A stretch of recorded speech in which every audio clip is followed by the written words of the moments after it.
ಕಾಂತರಾಜ್ ವರದಿ ಹಿಂದುಳಿದ ವರ್ಗದ ಆಯೋಗದ ರೆಡಿ ಮಾಡಿರ್ತಕ್ಕಂಥ ಅದನ್ನು ಬೇಕಾದ್ರೆ ಎಂಪಿರಿಕಲ್ ಡಾಟಾ ತಗೊಳ್ರಿ, ಇದೆಲ್ಲ ಕರೆಕ್ಟಾಗಿದೆ ಡಾಟಾ, ಯಾರು ಎಷ್ಟೆಷ್ಟು ಸಂಖ್ಯೆಯಲ್ಲಿದ್ದಾರೆ ಅನ್ನೋದು. ಇದು ಸುಮ್ಮನೆ ಒಲ್ಲದ ಇದು ಏನೋ ಹೇಳ್ತಾರೆ ಅದನ್ನ ಹೇಳೋದು ಬೇಡ, ಆ ರೀತಿ ಇವರಿಗೆ. ಬಟ್ ಮತ್ತೊಂದು ಅಸಮಾಧಾನ ಅಂತಂದ್ರೆ ಈಗ ಒಳ ಮೀಸಲಾತಿ ವಿಚಾರಕ್ಕೆ ಸಂಬಂಧಪಟ್ಟಂತೆ ಆಗ್ತಾ ಇರುವ ಗಲಾಟೆಗೆ ಏನ್ ಹೇಳ್ತಿದ್ದಾರೆ ಅಂದ್ರೆ, ಈ ಸ್ವಲ್ಪ ವಿದ್ಯಾವಂತರು ಅಥವಾ ಈ ನಗರ ಪ್ರದೇಶದಲ್ಲಿ ಇರ್ತಕ್ಕಂಥವ್ರಿಗೆ ಈ ಮೀಸಲಾತಿ ಇತ್ಯಾದಿ ಜಗಳ ಕಲಹ ಗೊತ್ತಾಗುತ್ತೆ. ಬಟ್ ಗ್ರಾಮೀಣ ಭಾಗದಲ್ಲಿ ಇದ್ದವರು ಅಣ್ಣ ತಮ್ಮಂದ್ರ ತರದಲ್ಲಿ ಇದ್ರು, ಎಡಗೈ ಬಲಗೈ ಸಮುದಾಯದವರು. ಆದ್ರೆ ಈ ಒಳ ಮೀಸಲಾತಿ ಜಗಳ ಏನ್ ರಾಜಕಾರಣಿಗಳು ಶುರು ಮಾಡ್ತಿದ್ದಾರೆ, ಇದರಿಂದಾಗಿ ಗ್ರಾಮದಲ್ಲೂ ಕೂಡ ಒಬ್ಬೊಬ್ರು ಕೈಯಲ್ಲಿ ಮಾರಕಾಸ್ತ್ರ ಇಟ್ಕೊಳ್ಳೋ ಲೆವೆಲ್ ತರ್ತಾ ಇದ್ದಾರೆ. ಇದರ ಪರಿಣಾಮ ನಾಳೆ ದಿನ ಇನ್ನೂ ಗಂಭೀರವಾಗುತ್ತೆ ಅನ್ನೋ ಎಚ್ಚರಿಕೆ ಕೆಲವರು ಕೊಡ್ತಾ ಇದ್ದಾರೆ. ಅದೆಲ್ಲ ಸುಳ್ಳು. ಇದು ಸಾಮಾಜಿಕ ನ್ಯಾಯದ ವಿರುದ್ಧವಾಗಿರ್ತಕ್ಕಂಥವ್ರು ಅದನ್ನ ಹೇಳೋದು. ಒಳ ಮೀಸಲಾತಿ ಕರೆಕ್ಟಾಗಿ ಹಂಚಿಕೆ ಆಗಿಬಿಟ್ರೆ ಯಾವುದೇ ರೀತಿ ಗೊಂದಲ ಯಾವುದೂ ಇಲ್ಲ. ಇವೆಲ್ಲ ಸುಮ್ಮನೆ ಹಿಂಗೆಲ್ಲ ಆಗ್ತವೆ, ಹಿಂಗೆಲ್ಲ ಮಾಡ್ತಾರೆ ಅಂತಂದೇಳಿ ಅವೆಲ್ಲ ಕುತಂತ್ರದ ಮಾತುಗಳು. ಹಾಗಾದ್ರೆ ಏನು ಸಾಮರಸ್ಯಕ್ಕೆ ಏನು ಧಕ್ಕೆ ಆಗಿಲ್ಲ? ಯಾವುದೂ ಆಗಲ್ಲ. ಇನ್ನು ಕೊಟ್ರೆ ಇದು ಇಟ್ಕೊಂಡೆ ಅಂದ್ರೆ ಸಾಮರಸ್ಯಕ್ಕೆ ಧಕ್ಕೆ ಆಗುತ್ತೆ. ಕೊಡೋದು ಅಂದ್ರೆ ಹೆಂಗೆ ಸರ್? ಕೇವಲ ಎಡಗೈ ಸಮುದಾಯಕ್ಕೆ ಸರಿ ಅನ್ಸದ್ ಮಾತ್ರ ಸರಿನಾ? ಬಲಗೈ ಸಮುದಾಯದವ್ರದ್ದು ಅಲಮಾರಿಗಳದು, ಇನ್ಫ್ಯಾಕ್ಟ್ ನಾನು ಆಗ್ಲೇ ಹೇಳ್ದಾಗೆ ಈ ದೊಡ್ಡ ಆನೆಗಳ ಗುಂಪಿನ ನಡುವೆ ಕುರಿಮರಿಗಳನ್ನ ಬಿಟ್ಟಂಗಾಗಿದೆ ನಮ್ಮ ಪರಿಸ್ಥಿತಿ. ನಮ್ಮನ್ನ ಕೇಳೋರಿಲ್ಲ ಅಂತ ಪ್ರೊಟೆಸ್ಟ್ ಮಾಡ್ತಿದ್ದಾರೆ. ನಾವು ಅದನ್ನು ಕೊಡ್ರಿ ಅಂತ ಹೇಳ್ತೀವಿ, ನಮ್ಮ ಕೊಡ್ರಿ ಅಂತ ಹೇಳ್ತಿದೀವಲ್ಲ. ಈಗ 6 ಇದೆ, ನಮಗೆ ಬೇಕಾದ್ರೆ 0.5% ತೆಗೆದು ಕೊಡ್ರಿ ಅಂತ ಹೇಳ್ತೀವಿ. ಬೇಕಾದ್ರೆ ನೀವ್ ಹೇಳ್ತೀರಿ ಸರ್, ಬೇರೆ ಎಲ್ಲರೂ ಸಿದ್ಧರಿದ್ದಾರೆ. ಎಲ್ಲರೂ ಎಸ್ ಹೌದು. ನಮ್ಗೆ 6 ಇದೆಯಲ್ಲ, ಆ ಅರ್ಧ ಬೇಕಾದ್ರೆ 5.5 ನಮಗೆ ಮಾಡಿ, 0.5% ಕೊಡಿ. ಆಮೇಲೆ 17 ಬರುತ್ತೆ, ಆಮೇಲೆ ನಮಗೆ ಮತ್ತೆ 6 ಮಾಡಿ. 17% ಕೊಡ್ತಾರೆ. ಈಗ 6% ಹಾಗೆ ಇಟ್ಟಿರ್ತಾರೆ. ಕೋರ್ಟ್ನಲ್ಲಿ ತೀರ್ಮಾನ ಆಗೋವರೆಗೂ ಕೂಡ ಅದನ್ನೇನು ಮಾಡೋಂಗಿಲ್ಲ. 17 ನಮಗೆ ಬಂದೇ ಬರುತ್ತೆ. ಬಂದಾಗ ನಮಗೆ 6 ಸಿಗುತ್ತೆ. ಈಗ 15 ಇದೆ, ನಮಗೆ 5.5 ಕೊಡಿ. ಒಂದು 0.5% ಅವ್ರು ತೆಗಿರ್ದು, ಇನ್ನೊಂದು ಇದರಲ್ಲಿ ಗುಂಪಿನಲ್ಲಿ ಒಂದು ಅರ್ಧ ತೆಗೆದು ಅವ್ರಿಗೊಂದು ಕೊಡಿ. ಬಟ್ ಸಚಿವ ಸಂಪುಟದ ಒಳಗಿನ ಕೆಲ ಸಚಿವರ ವರ್ತನೆ ಬಗ್ಗೆ ಕೂಡ ಅಸಮಾಧಾನ ಇದೆ ಸರ್. ಎಲ್ಲಿ ನಾವು ನಮ್ಮ ಸಮುದಾಯದ ಪರವಾಗಿ ಮಾತನಾಡ್ಬಿಟ್ರೆ ನಮ್ಮ ಕ್ಷೇತ್ರದಲ್ಲಿ ಇರ್ತಕ್ಕಂಥ ಅಪೋಸಿಟ್ ಸಮುದಾಯದವರು ನಮ್ಗೆ ಓಟ್ ಹಾಕೋದಿಲ್ವೋ ಅನ್ನೋ ಭಯ ಅಂಜಿಕೆಯಿಂದಲೇ ಯಾರೂ ಓಪನ್ ಆಗಿ ಮಾತನಾಡ್ತಿಲ್ಲ, ಒಳಗೊಳಗೂ ಮಾತನಾಡೋ ಪ್ರಯತ್ನ ಮಾಡ್ತಿಲ್ಲ ಅನ್ನೋ ಅಸಮಾಧಾನ ಇದೆ. ನಿಜಾನ ಇದು? ಅವರು ನೋಡಮ್ಮ, ಸಾಮಾಜಿಕ ನ್ಯಾಯನ ಅರ್ಥ ಮಾಡ್ಕೊಂಡಿದ್ರೆ ಒಬ್ಬ ರಾಜಕಾರಣಿಗೆ ಕನಿಷ್ಠ ಜ್ಞಾನ ಅಥವಾ ಕನಿಷ್ಠ ಸೌಜನ್ಯ, ಕನಿಷ್ಠ ಪರೋಪಕಾರ. ರಾಜಕಾರಣ ಅಂದರೆ ಪರೋಪಕಾರ. ಬಡವರನ್ನ ಕೈ ಹಿಡಿದು ಮೇಲೆತ್ತಕ್ಕಂಥದ್ದು, ನೊಂದವರ ಕಣ್ಣೀರು ಒರೆಸ್ತಕ್ಕಂಥ ಹೃದಯ ಅವನಲ್ಲಿ ಏನಾರು ಇತ್ತು ಅಂದರೆ ಅವನು ಹೇಳಬೇಕು, ಇವರು ಬಡತನದಲ್ಲಿದ್ದಾರೆ, ಇವ್ರಿಗೆ ಕೊಡಿ ಅಂತಂದೇಳಿ ಅಲ್ವಾ. ಈ ಓಟಿಗಾಗಿ ರಾಜಕೀಯ ಮಾಡಬಾರ್ದು. ಅಧಿಕಾರಕ್ಕೋಸ್ಕರ ತಾನು ನಂಬಿದಂಥ ತತ್ವ ಸಿದ್ಧಾಂತವನ್ನು ಒತ್ತಿಡಬಾರ್ದು ಅಲ್ವಾ. ಯಾರೇ ಆಗಿರಲಿ ಅವನಿಗೆ ಇರಬೇಕಾದಂಥ ಗುಣ ಇಲ್ದವನು ಹಂಗೆ ಹೇಳಬೇಕು ಹೊರತು, ಆ ಗುಣ ಇದ್ದವರೆಲ್ಲರೂ ಕೂಡ ಹೌದು ಮಾದಿಗರಿಗೆ ಅನ್ಯಾಯ ಆಗಿದೆ, ಇದು ಸರಿಪಡಿಸ್ರಿ ಅಂತಲೇ ಹೇಳ್ತಿದ್ದಾರೆ ಎಲ್ಲರೂ. ಬಟ್ ಇನ್ನೊಂದು ಆರೋಪ ಏನು ಅಂತಂದ್ರೆ ಸರ್, ಮಹದೇವಪ್ಪನವ್ರ ವಿಚಾರವಾಗಿ ಅವ್ರಿಗೆ ಬಾಯಿಗೆ ಬಂದಂಗೆ ಬೈದ್ರು, ಅಟ್ಯಾಕ್ ಮಾಡ್ಲಿಕ್ಕೆ ಹೋದ್ರು, ಮನೆ ಮೇಲೆ ಮುತ್ತಿಗೆ ಹಾಕಿದ್ರು. ಇನ್ನೊಂದು ಸಮುದಾಯದಲ್ಲೂ ಮಿನಿಸ್ಟರ್ಗಳಿದ್ದಾರೆ, ನಾವು ನಮ್ಮ ತಾಳ್ಮೆ ಕಳ್ಕೊಂಡಿಲ್ಲ, ಅವ್ರನ್ನ ಯಾರು ಅವಾಚ್ಯ ಶಬ್ದಗಳಲ್ಲಿ ಬೈತಾ ಇಲ್ಲ, ನಾವು ಸಭ್ಯರಾಗಿ ವರ್ತನೆ ಮಾಡ್ತಿದ್ದೀವಿ, ಕೇವಲ ಹೋರಾಟ ಮಾಡಿದ್ರು ಅನ್ನೋ ಕಾರಣಕ್ಕೆ ಅವ್ರ ಮೇಲೆ ಅನುಕಂಪ ತೋರಿಸ್ಬೇಕು ಅನ್ನೋದು ಕೂಡ ಸರಿಯಲ್ಲ ಅಂತ ಹೇಳಿ ಮಾತನಾಡ್ತಿದ್ದಾರೆ ಬಲಗೈ ಸಮುದಾಯದವರು. ನಾವು ಯಾರನ್ನು ಕೂಡ ವೈಯಕ್ತಿಕವಾಗಿ ಟೀಕೆ ಮಾಡ್ರಿ, ಅವ್ರನ್ನ ಅಟ್ಯಾಕ್ ಮಾಡ್ರಿ, ಅವ್ರಿಗೆ ಮನಸ್ಸಿಗೆ ನೋವು ಉಂಟು ಮಾಡ್ರಿ ಅಂತಕ್ಕಂಥದ್ದು ಹೋರಾಟ ನಮ್ದಲ್ಲ. ಮತ್ತೆ ಯಾಕಾಯ್ತು ಸರ್ ಅಂತ ಪ್ರತಿಭಟನೆಗಳು? ಯಾಕಾಯ್ತು ಅಂತ ಪದಗಳು ನೋಡಿ ಈಗ ಮೊನ್ನೆ ಅವ್ರ ಬಲಗೈನವರು ಇದನ್ನು ಮಾಡಿದ್ದಾರೆ. ನಂದು ಪ್ರತಿಕೃತಿಯನ್ನು ತಿಮ್ಮಾಪುರ ಅವ್ರದ, KH ಮುನಿಯಪ್ಪನವ್ರದ ಸುಟ್ಟು ಚಪ್ಪಲಿಲೆಲ್ಲ ಇದನ್ನು ಮಾಡಿದ್ದಾರೆ. ಮಾಡಲಿ, ಅವ್ರಿಗೆ ಸ್ವಾತಂತ್ರ್ಯ ಇದೆ, ಮಾಡ್ಕೊಳ್ಳಿ. ನಾವು ಅದನ್ನು ಆಕ್ಷೇಪ ಮಾಡೋಕ್ಕಾಗುತ್ತಾ? ಒಬ್ಬ ಮಂತ್ರಿ ಇದ್ದಾರೆ, ಸಮಾಜ ಕಲ್ಯಾಣ ಮಂತ್ರಿ, ಅವ್ರನ್ನ ಕೇಳಿದ್ದಾರೆ ಅಷ್ಟೇ ನಮ್ಮವ್ರು ಹೋಗಿ.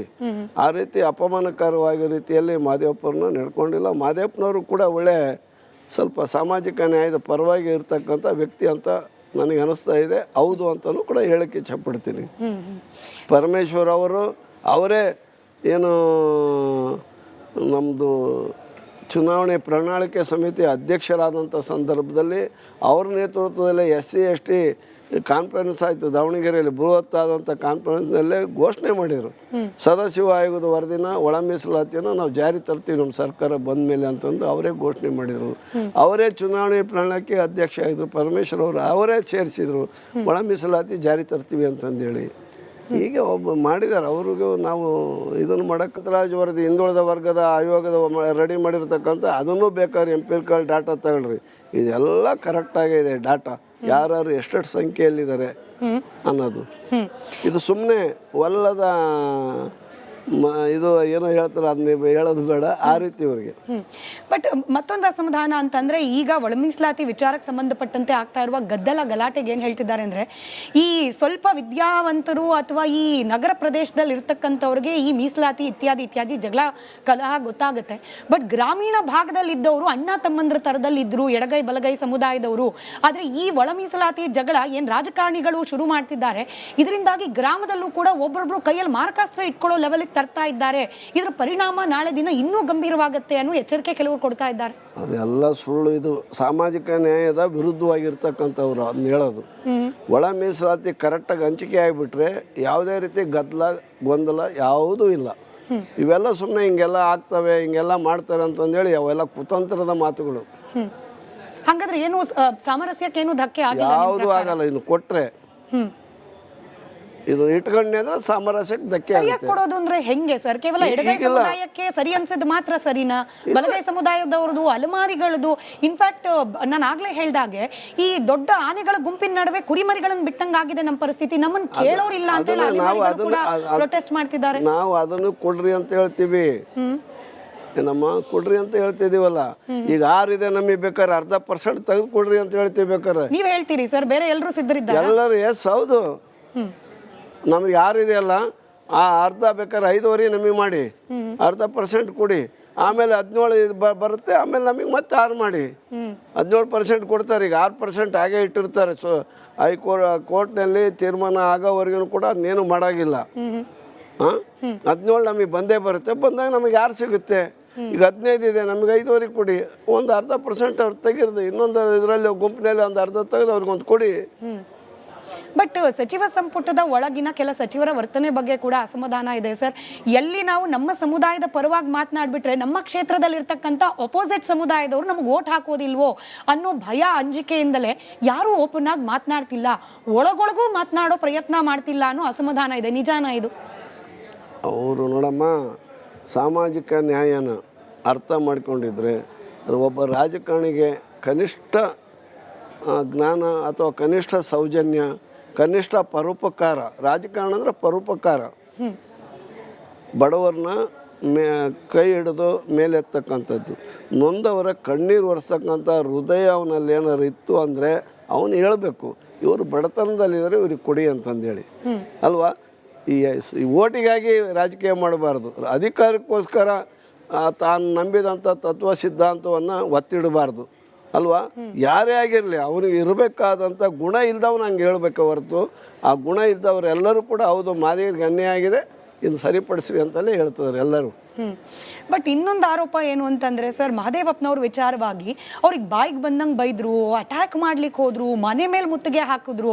ಇನ್ನೊಂದು ಸಮುದಾಯದಲ್ಲೂ ಮಿನಿಸ್ಟರ್ಗಳಿದ್ದಾರೆ, ನಾವು ನಮ್ಮ ತಾಳ್ಮೆ ಕಳ್ಕೊಂಡಿಲ್ಲ, ಅವ್ರನ್ನ ಯಾರು ಅವಾಚ್ಯ ಶಬ್ದಗಳಲ್ಲಿ ಬೈತಾ ಇಲ್ಲ, ನಾವು ಸಭ್ಯರಾಗಿ ವರ್ತನೆ ಮಾಡ್ತಿದ್ದೀವಿ, ಕೇವಲ ಹೋರಾಟ ಮಾಡಿದ್ರು ಅನ್ನೋ ಕಾರಣಕ್ಕೆ ಅವ್ರ ಮೇಲೆ ಅನುಕಂಪ ತೋರಿಸ್ಬೇಕು ಅನ್ನೋದು ಕೂಡ ಸರಿಯಲ್ಲ ಅಂತ ಹೇಳಿ ಮಾತನಾಡ್ತಿದ್ದಾರೆ ಬಲಗೈ ಸಮುದಾಯದವರು. ನಾವು ಯಾರನ್ನು ಕೂಡ ವೈಯಕ್ತಿಕವಾಗಿ ಟೀಕೆ ಮಾಡ್ರಿ, ಅವ್ರನ್ನ ಅಟ್ಯಾಕ್ ಮಾಡ್ರಿ, ಅವ್ರಿಗೆ ಮನಸ್ಸಿಗೆ ನೋವು ಉಂಟು ಮಾಡ್ರಿ ಅಂತಕ್ಕಂಥದ್ದು ಹೋರಾಟ ನಮ್ದಲ್ಲ. ಮತ್ತೆ ಯಾಕಾಯ್ತು ಸರ್ ಅಂತ ಪ್ರತಿಭಟನೆಗಳು? ಯಾಕಾಯ್ತು ಅಂತ ಪದಗಳು ನೋಡಿ ಈಗ ಮೊನ್ನೆ ಅವ್ರ ಬಲಗೈನವರು ಇದನ್ನು ಮಾಡಿದ್ದಾರೆ. ನಂದು ಪ್ರತಿಕೃತಿಯನ್ನು ತಿಮ್ಮಾಪುರ ಅವ್ರದ, KH ಮುನಿಯಪ್ಪನವ್ರದ ಸುಟ್ಟು ಚಪ್ಪಲಿಲೆಲ್ಲ ಇದನ್ನು ಮಾಡಿದ್ದಾರೆ. ಮಾಡಲಿ, ಅವ್ರಿಗೆ ಸ್ವಾತಂತ್ರ್ಯ ಇದೆ, ಮಾಡ್ಕೊಳ್ಳಿ. ನಾವು ಅದನ್ನು ಆಕ್ಷೇಪ ಮಾಡೋಕ್ಕಾಗುತ್ತಾ?